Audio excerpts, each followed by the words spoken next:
You too. All right, so some small business owners say that Obamacare could put them out of business, they're saying, and now they're going to take their case to a judge. Griff Jenkins reports. A fresh new legal challenge to Obamacare began in federal court this week as a group of business owners and individuals from states who opted out of creating a state exchange are fighting an IRS regulation which they believe is unlawful, financially damaging, and exposes them to massive employer and individual obligations. David Klemencic of West Virginia is one of the plaintiffs in the case who says he would be affected. I'm a sole proprietor in a retail shop in a very small community, population 385, I believe it is now. And there's not a lot of customer base to grow for expansion. There's enough to maintain. I'm happy with where I am, but there's not enough to grow. And it would be an added expense that would make me have to really evaluate whether to continue to do business or not. The plaintiffs argue that the plain text of the law limits subsidies to consumers in states that have created their own exchange, making it illegal for them to be offered through the federal exchange.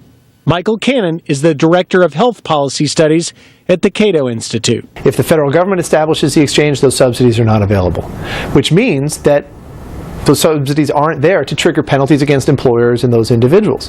So what the Obama administration is doing is saying, no, we're going to offer those subsidies in the 34 states that have refused to establish an exchange. The law does not allow them to do that. But when they do that, if they get away with it, then those subsidies will trigger, those illegal subsidies will trigger illegal penalties against employers and individuals in those states.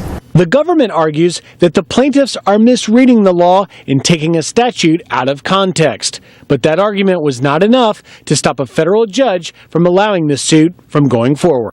David, tell us why you're suing the federal government. The Affordable Health Care Act is making a negative impact on my business. It's making it really difficult to do business for a small entity like me. So I'm either going to have to alter the way I do business or go on some sort of a relief program. Let's face it, the government's broke. They just don't have the money to keep doling out and bringing more and more people in, and I don't need the product. You would be paying for my health insurance. It's something that I don't even need. And yeah, I do have a philosophical problem with that. If the judge rules in favor of the plaintiffs, what does it mean for Obamacare?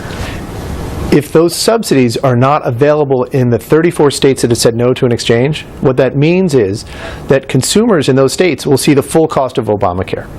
And that is what the Obama administration is afraid of. That with all the problems they've had so far, if consumers see the full cost of Obamacare in their premiums, there's going to be an even greater backlash against this law, and Congress will reopen it. Interesting, right? Well, the judge says he will make a ruling on that case soon.